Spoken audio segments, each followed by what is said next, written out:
joining me this morning again for our 10 minutes of morning calm. Wonderful to have you as part of our little morning group as we continue to get ready for Easter. And this is part of our Lenten reading. And our Lenten reading today is it's one that kind of calls us to task and puts us on the hook, which is a good thing. Most of the time, it's a really good thing. And it gets back. I was smiling this morning thinking there's a famous saying in my line of work, which is the job of a pastor is to comfort the afflicted and to afflict the comfortable. This is one of those ones of afflicting the comfortable, and it shouldn't just be like a pastor doing out there to other people. It should come the other way as well. And I certainly just have to laugh because I certainly do appreciate when I get properly corrected, on things that aren't as loving as they could be. So that's what this is about. Like when life is not as loving as it could be, and what do we do about that? And the idea that there's no real surprises in eternity. So here's the background to the story. So there's this beautiful, beautiful story where there's this role reversal. This is an ancient Jewish piece of folklore that makes its way into the New Testament.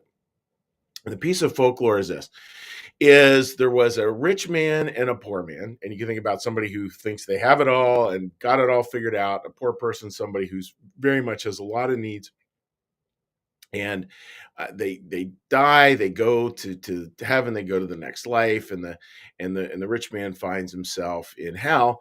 And what gets said is that, wow, look, you didn't take care of this person in this life. Don't you get that's why you were there? You were there to take care of people like that. You were there to take care of people who were struggling and who had needs. And and the rich man makes the famous comment, like, well, why don't you go back and warn everybody that this is what their destiny is if they don't take care of other people? And that's where we pick up today's reading. This is what is said around that. This is Luke 16, verses 30 and 31. If someone would go to them from the dead and tell them about this place of torment, they would repent, said the rich man. So again, there he's going like, go back and tell them what they need to do to take care of other people. No, said Abraham, if they have not listened to Moses and the prophets, they will not be convinced by any voice from the dead either. And it's a little bit a little bit like, wow, gotta let that sink in. That idea that we won't be convinced, like if we haven't learned to really love on this side, it's going to be really hard to learn to love on that side. And that's what we're here to do. We're really here to learn how to love. We're really here to learn how to love. And that's why, as one famous theologian said, we should never consider eternity a surprise, because those parts where we've really learned to be loving, and here's the good news, like we all have those parts that we've really learned to be loving, those are going to grow and grow and grow and grow and grow to eternity. And God's going to feed and water and cultivate those. And we're in heaven, and heaven is about communities that cultivate those loves.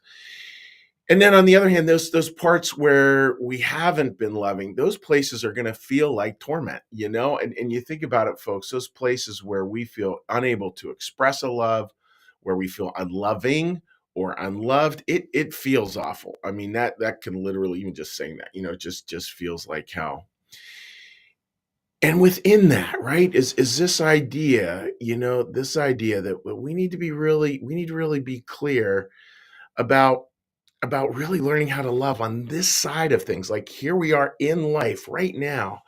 And what are we going to do in this life to learn how to be more and more loving, specifically around other people who struggle? And those struggles could look a million different ways. I believe the idea of the rich man, the poor man here, it's a metaphor, because poverty and wealth are they can be very literal, and they can also be very figurative.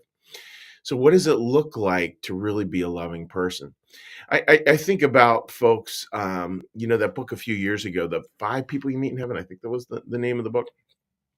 It's a beautiful concept. It's the idea, it's a wonderful life-ish approach to understanding heaven, which is that those are some of the first people we're going to meet in heaven will be those that we manage to take care of here in this life. And a lot of it, I believe, will probably be unknown to us. I think all of you watching this have made, no doubt, countless improvements in other people's lives, or offer them little things that you don't even know about yet. And maybe heaven is part of that coming awake to that.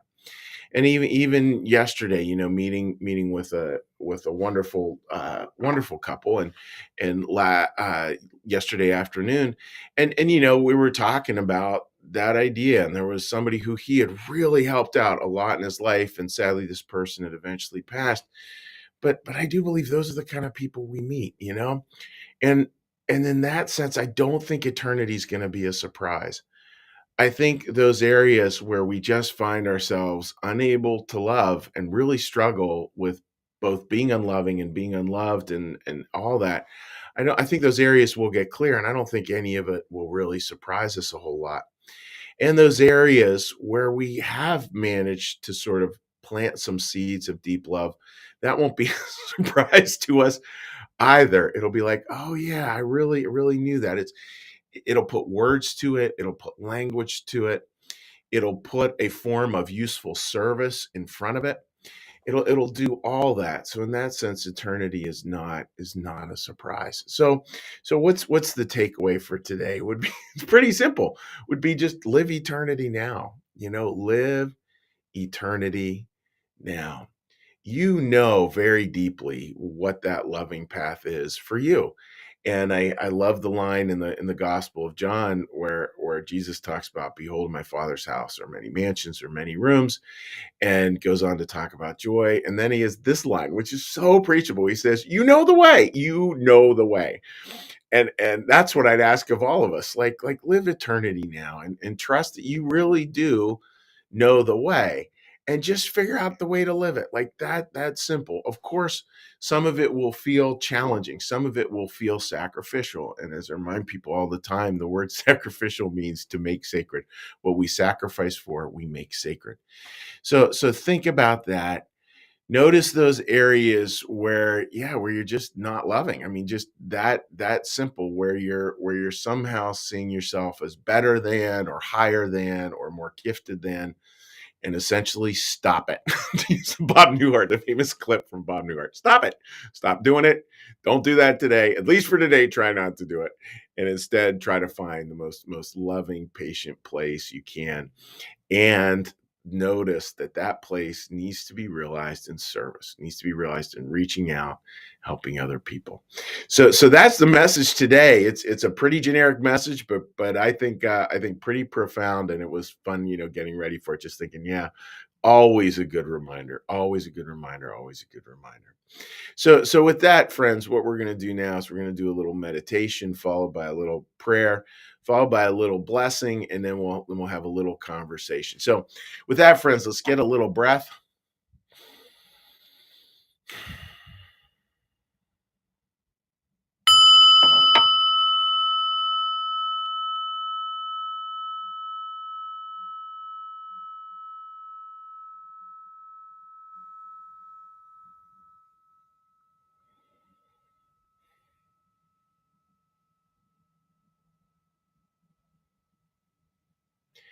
Be still and know that I am God.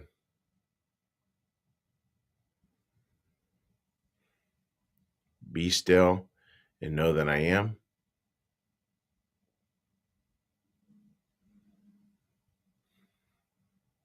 Be still and know that I.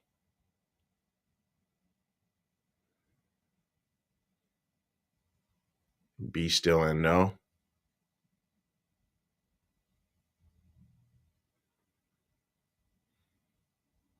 Be still and.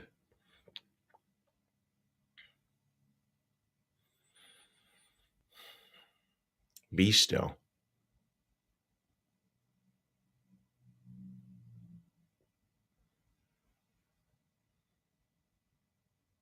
Be.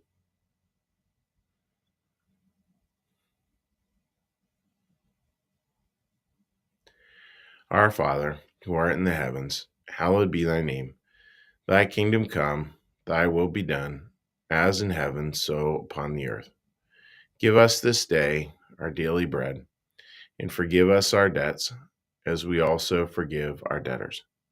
And lead us not into temptation, but deliver us from evil. For thine is the kingdom, and the power, and the glory forever. Amen. May the Lord bless you and keep you. May the Lord make his face to shine upon you and be gracious unto you. May the Lord lift up his countenance upon you and bring you peace, and bring you home.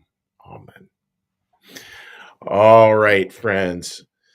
Let's take a look here at any comments we might have going on. And again, wishing everyone just an incredibly beautiful. I got to reload the site here. Wishing you just an incredibly beautiful day. And again, we do have a little poll going on for this Sunday service, which you can check out on our Facebook page right there. And if you want to leave a comment, that would be great. That helps us to build the service on Sunday. All right, let's say hi to everyone here. Linda, good morning to you, my friend. Hope you're doing well. Marilee, totally agree. Greetings to everyone. Brandon, Mr. Irish guy, and with his Irish wife. Good morning. Happy St. Patrick's Day. Yeah, that's fun, Brandon. Hopefully all of you enjoyed that as well. We got a big dinner with some friends tonight for that, which will be really fun. Patricia, with her smile, with her little heart there. Great to have you joining us this morning, Patricia. Kim, good morning, everyone. Happy St. Patrick's Day. Same to you, my friend. Marcus, good morning to you, buddy. Hope you're doing well. Paige, good morning to you. And let's see, Teresa out there in Pittsburgh. Hopefully you're having a great day. Great day as well. Mandy writes, live eternity now. It really is it. Like, it's so interesting. You know what I mean, right? Like, eternity is now and heaven is now. I mentioned to you folks Maya Angelou's great quote, saving heaven for a far off day shows a lack of gratitude, which is, I need to say that to myself every morning. Oh, man. Here it says, yeah, Sharon writes, call that friend. It's so true. You know, even this morning, and I'm just sitting there thinking of texting somebody and like, oh, should I text them? Should I not text them? And of course, like text them. What's going to go wrong, right? Jean writes, good morning. Linda writes, please check text messages. I will check my text messages. Thank you, Linda. I will take a look at that. Brandon writes, fun fact, my profile picture was taken in Kong, Ireland, where the Quiet Man movie was filmed. LOL. Good stuff, buddy. So, all right, my friends. Well, wishing you guys all the very best. Hopefully you have a great day. Take care. God bless. We'll see you. Bye-bye.